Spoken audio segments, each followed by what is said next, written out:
Hello, welcome to Local Edition. I'm Leslie Leighton. Groundwater cleanup in the Rialto area continues to be an issue, and there was recently a hearing attended by Senator Gloria Negrete-McLeod, and she's here now to tell us what happened. Welcome. Thank you for having me. Yes, on 7/25, the State Water Board had one of their hearings, which is their monthly hearing. I went before them to ask them to please tell the people that are involved in the litigation to stop litigating and let's move on, clean the water up in the Rialto Colton area. Let's get a little history of this. Who's litigating and why? Well, back in the 1950s and during the war, munition plants were out in the Rialto area, right along what used to be the landfill.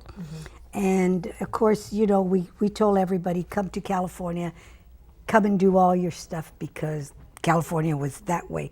But the munition plants were there because it was far enough from the coast so no bombs could get to them. Everyone thought it was a safe place to go. It was a safe place. It's safe until a lot of people moved here. Yeah. Well, then pyrotechnics were also there. And so what happened that pyrotechnics, the munition plants, and other things use perchlorate as it's an accelerant. And so when they were done, all of that perchlorate that was spilled out in the thing, they use water to wash it out, and probably not really realizing that the more that you use water, the faster the accelerant goes into the ground, and it came down into the water table. And then they discovered back about 15 years ago that the water was contaminated under the cities of Rialto, some portions of Fontana, and the Colton area, right in that little area there. Now, what effect has this been to the safety of the people drinking the water in Rialto? In the beginning, when they found the perchlorate that was there, the city of Rialto and some Colton and those were giving bottled water to the residents.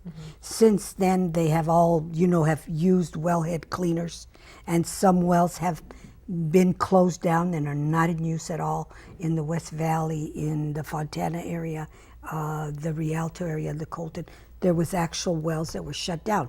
But since then, they have used wellhead cleaners that then cleans the water, that removes the perchlorate. So the water is safe to drink in Yes. Rialto. Yes. Who's suing who over what? Well, the city of Rialto and to some extent the city of Colton were suing both the county who owned the landfill and those perpetrators that actually were owners of the Department of Defense, because they had the largest. So you have a lot of people standing around pointing fingers at each other, which makes it even more interesting because this happened more than 50 years ago. 50 years ago, yeah, at least 60 years ago. And so the water has now, the perchlorate has gone down into the well, into the water table. And so everybody's saying, it's your fault, not it's his fault, and everybody goes around. And so if everybody would stop litigating, we could actually do some work. And the EPA... But if you stop litigating, who pays for it? Well, those people that were responsible for it. But the people who are responsible for it, aren't they saying, hey, don't look at me? Well, to some extent, the companies that have bought other companies understand that when you buy the company, you also buy the liability, and in this case, the contamination. Okay, so stop litigating. Sounds like a good idea on the face of it. What are the odds of that? Well, that's why we asked the water board to tell the perpetrators, stop litigating, just fix it. There has been spent like $300 million, and it would have taken $100 million to fix it. Or maybe fix it and litigate over who pays for it on the back end. No, because you need the perpetrators to pay for the cleanup.